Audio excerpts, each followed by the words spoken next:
To date, the Albanian Mafia has taken first place in the world in terms of the scale of criminal activity. Compared to the network of Albanian clans that has enveloped the whole of Europe, the leaders of Cosa Nostra and the Triad seem like yard gopniks. The heyday of the Albanian Mafia began during the war in Yugoslavia. At the beginning of their specialization was the power cover for groups of Turkish and Kurdish drug dealers involved in the supply of heroin from Turkey to Europe. Gradually, the tough Albanian guys were no longer satisfied with the role of mercenaries, and they took control of drug trafficking on the so-called Balkan route. During the Kosovo War, part of the proceeds from the sale of drugs went to the purchase of weapons for the UCHK, then the underground Kosovo Liberation Army. After the conflict, having received refugee status, hundreds of thousands of Albanians settled throughout Europe and the United States, and former soldiers quickly realized how to apply the experience gained in the war. The internal organization of the Albanian Mafia is, first of all, a narrow circle of people who are part of a family, clan, where a person from the outside simply cannot get. These are people bound by tough, sometimes unjustifiably cruel, laws of blood brotherhood, faith, the incomparable Albanian way of life and, in the end, unlike any other language, these are families that communicate only among themselves, marry their children on the basis of an agreement reached in advance, closely follow every, without exaggeration, step of their many brothers and sisters, and are ready at any time to apply the harsh laws of blood feud in practice in order to take revenge or wash away shame from your family. The most famous Albanian criminal groups operating in the United States are Albanian Mafia and Albanian Boy Gang. The first is seen in the trade in human organs. The group has extensive international ties. Its activities involve not only criminal elements, but also politicians, businessmen, and public figures.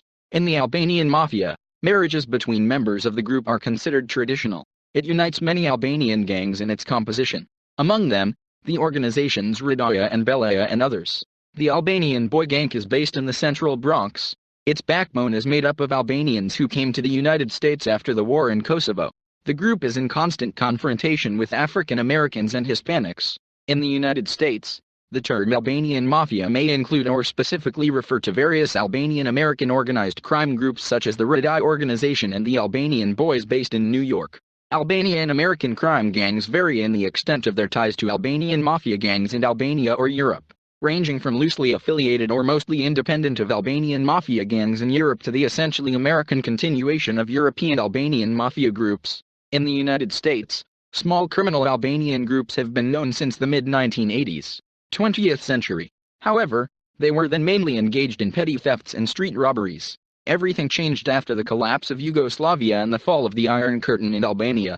Jeremy Kapisai, an American expert on organized crime, argues that the golden dying of Irish, Cuban, Russian, Chinese, Greek, and other criminal groups can no longer seriously compete with Albanians for the right to be called a real mafia. For what the FBI calls traditional organized crime, the mafia, it cannot yet be said that Albanian groups dominate, but they are the ones who commit the most brutal and daring crimes, said Borough Manhattan attorney Michael Garcia.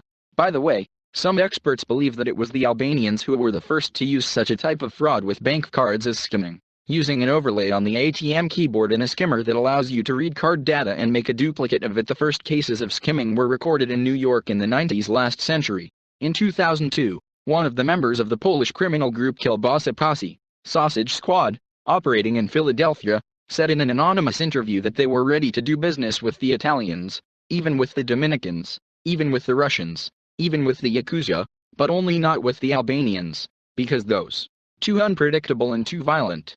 He also said that the Albanians are like the early Sicilian mafia, hypersensitive to any kind of insult and quick in retribution. Albanian criminal group Alex Rudeyi, in New York entered into a confrontation with the famous Italian families Gambino and Lucchese.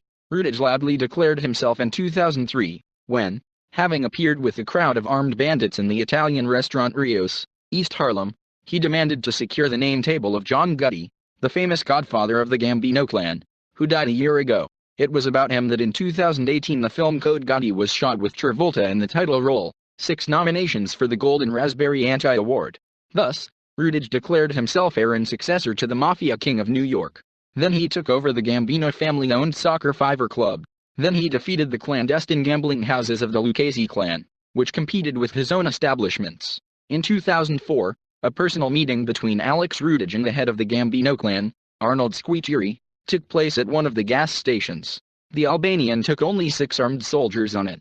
The Italian had 20 of them. When Rudic threatened to blow up the gas station, the Italians preferred to retreat. This incident was recorded by FBI agents who were following Squitieri. In the end, in 2006, Rudic received 27 years in prison, Squitieri, only 7. This exchange, in the end, turned out to be in favor of the Italians, who retained their structures. The Albanians, with the arrest of Rudic and 22 of his militants, all of them were his relatives, are significantly weakened. From 2003 to 2007 in New York, Connecticut, and Michigan, the Albanian Krasnica organization operated, named after its leader. Another high-profile Albanian foreman in New York was Zevdet Lika, about whom Hoffman and Headley wrote in their book on the American underworld, Contract Killer. He didn't like the Italians, and they retreated, afraid of his cruelty. There was no way to stop him, and the other mafiosi knew it. But a certain Albanian John Alut, on the contrary, became the head of one of the brigades mentioned above by John Goody and was convicted of complicity in murders and racketeering.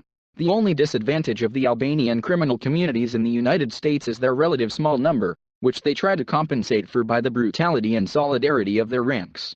Thank you for your attention.